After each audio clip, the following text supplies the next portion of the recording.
Hey, what's up, guys? What's going on? It is time for some live news, and I don't know about you, but I'm really excited about the prospect of being here delivering this news each and every night at 8 p.m. weekdays, live. And hey, what can I say? This is the easiest, the fastest way to do it. So, real quick, little bit of housekeeping. Be sure to like this video. Also, subscribe below. Be here. I know this is new. I know it's something that I've gone through. You'll see different themes here and stuff like that as we try to iron this out. But ultimately, this is what we want. We want to offer you the news here very quickly, as fast as possible. And this is how we're going to do it. Live feeds, 8 p.m. weekdays. Also, be sure to subscribe below.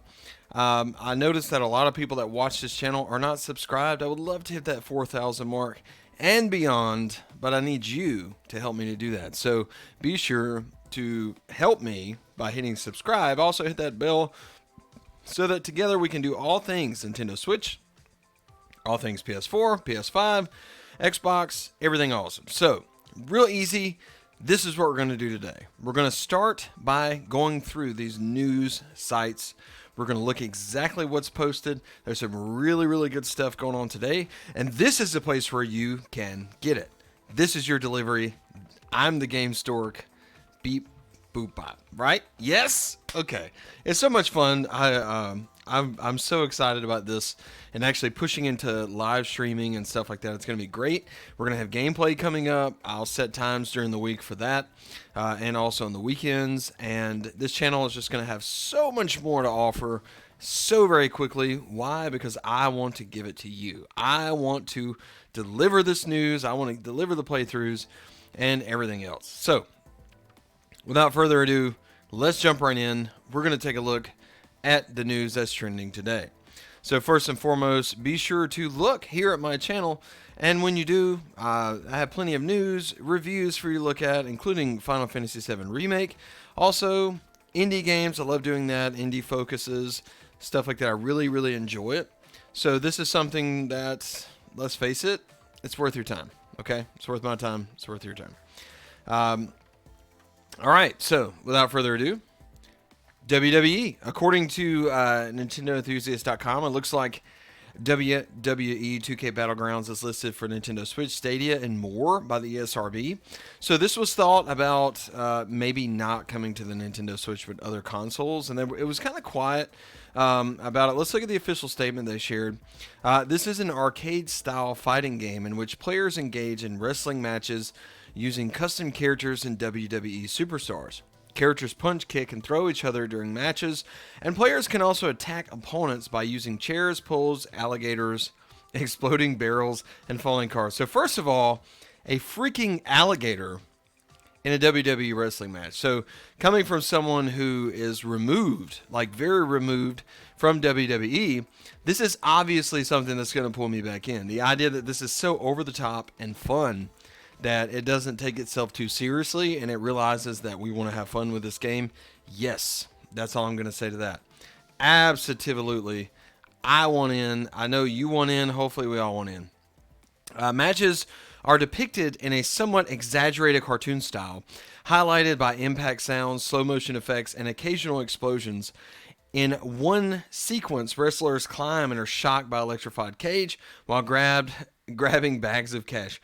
So this shows like this is so great. It's not taking itself too seriously. It's not over the top like just buku nuts, like trying to be ultra realistic like most games are, especially sports games now. They're like, yes, we have to be ultra realistic because if we're not, the world will explode. No, man, just have fun. Just make this game fun for us. And this is exactly what they're doing.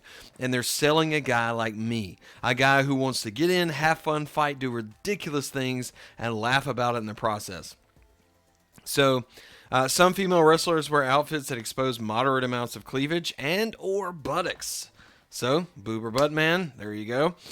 Characters can perform taunt actions and are somewhat suggestive. So, hula-style circular dance, no clue what that is. But that's okay, right? Maybe you guys know. This is something I'm really excited about. I don't really know. I know they mentioned here and there that if you're, horrified by the inclusion of that, well, you know what? Gaming throughout the last 20 years has had nothing but that. It has been suggestive. It has been attractive men without shirts, very heroic, muscular men, and also women who show, kind of very little. So there you go. It's just one of those things. Um, so yeah, this is it's something I'm excited about. I can't wait to see exactly what this is all about. And let's see if they have a release date here. I don't think so. No. Okay. So it's just at this point it's just simply listed as being released there. That's fine. Not an issue.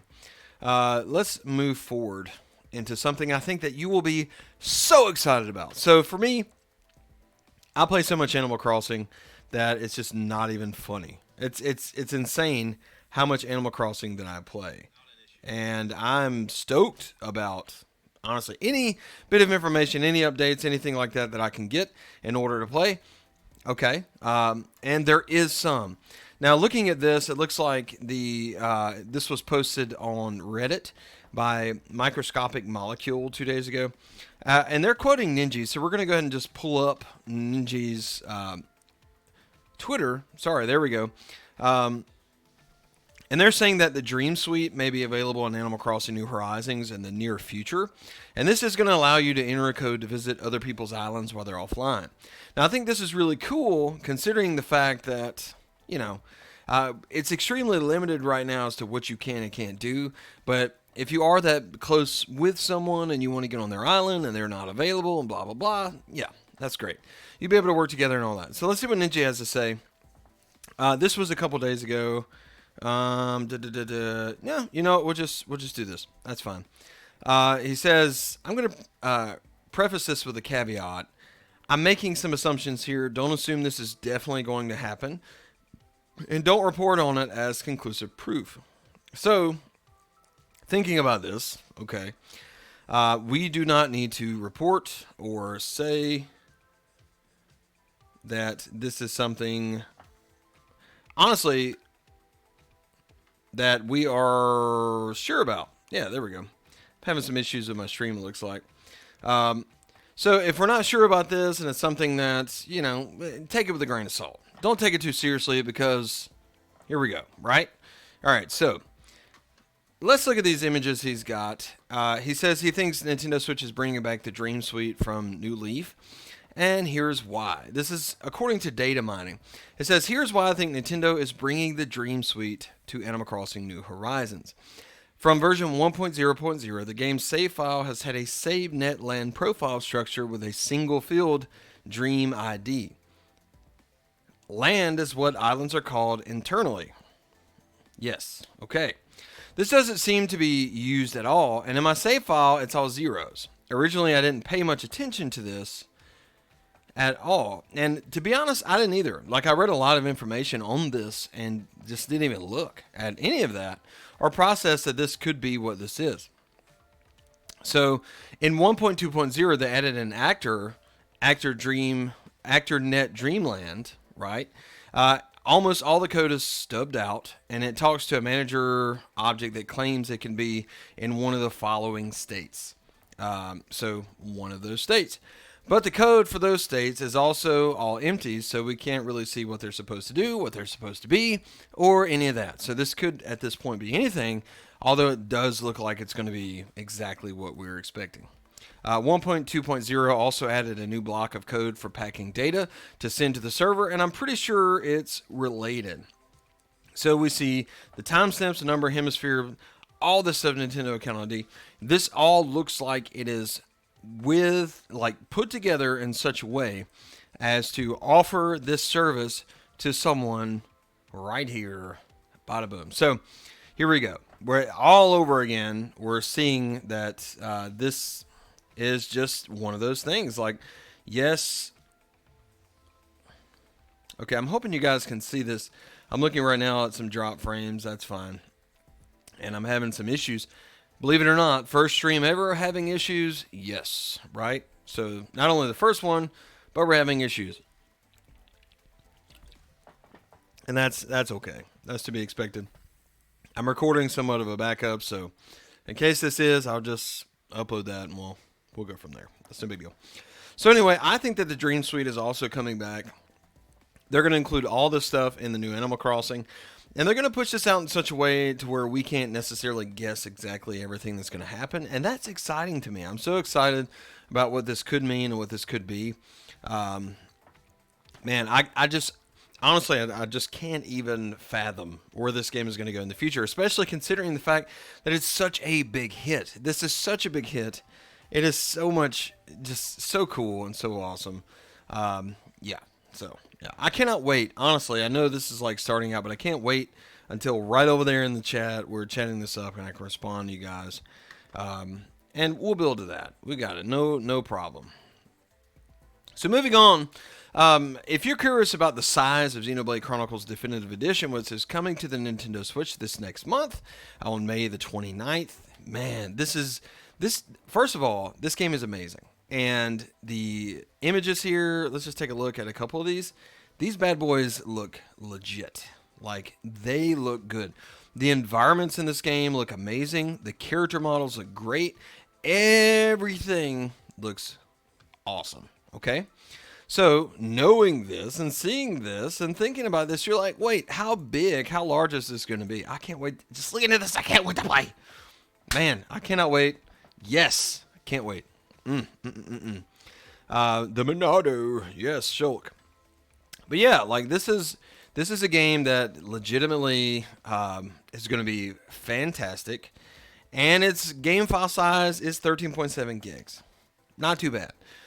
To be honest, I expected it to be a little bit higher, a little bit more, and that's okay that it's not.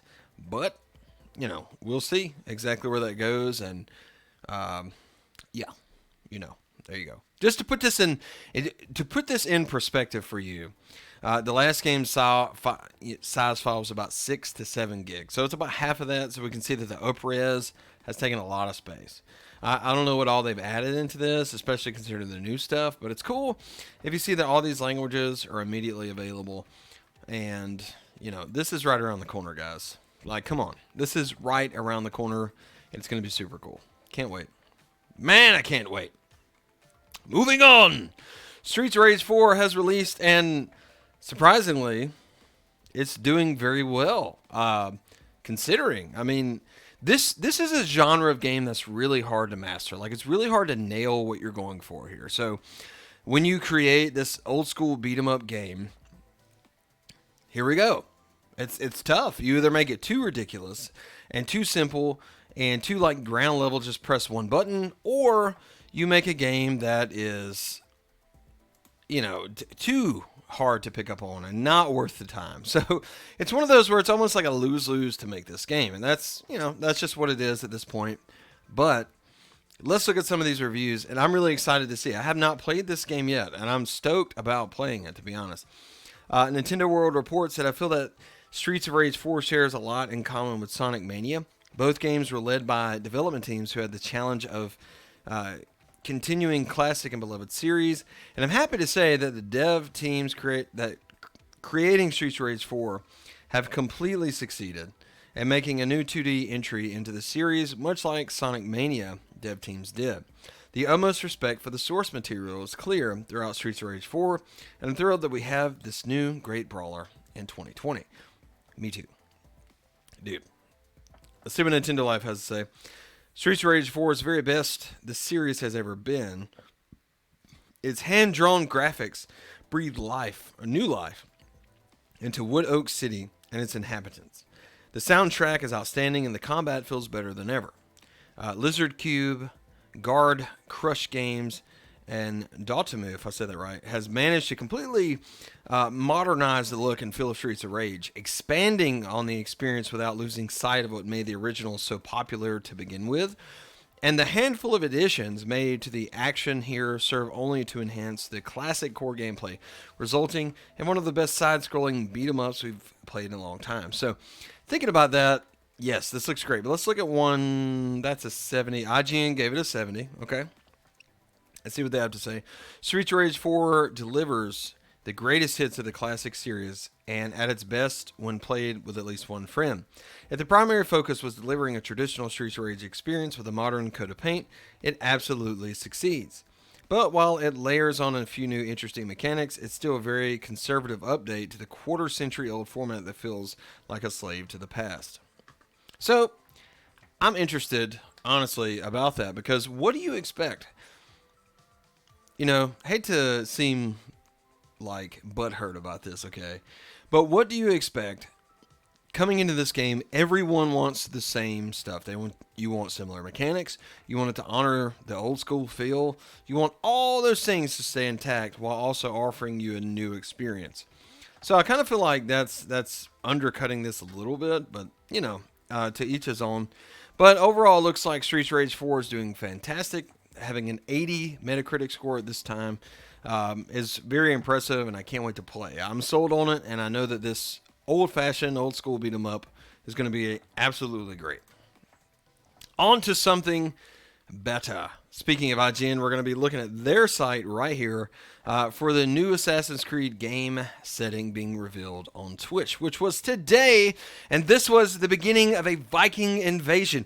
This was the beginning of the culmination of what we have known, what we have seen, that Vikings are the main characters of this new game.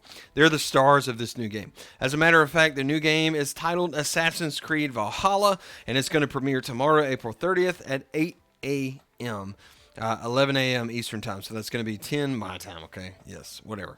But this is awesome. Like, the world premiere of this game I'm so excited about, because the last few Assassin's Creeds in the series have been amazing. Yes, they got away from Desmond. Yes, they got away from the original story, which at first I was just like, come on, man, we need something deeper. I want to know about Abstergo. I want to know. But then I figured out, wait, they're doing such great things with these games that maybe I don't necessarily need that. Like, maybe they don't need to lean on that anymore, because the mechanics of these games are great. The leveling systems are great. And let's just be honest, Assassin's Creed Origins, come on. Like, it's so good. Oh my gosh, it's so good. It blows my mind thinking about how good this is and how good this game has been for just years. So you can expect big things from Assassin's Creed. You can expect big things from these creators, and I cannot wait. Let me know in the comments below as you watch this how you feel about this. Also, be sure to join me tomorrow for more news at 8 p.m. Weekdays, 8 p.m. every single day, live right here. Any issues that I have, which I see I'm having a few, we will fix and move forward. So again, be sure to like and subscribe. Stick here at 8 p.m. on weekdays for all your gaming news. And we will see you next time. Yes. Uncomfortable ending.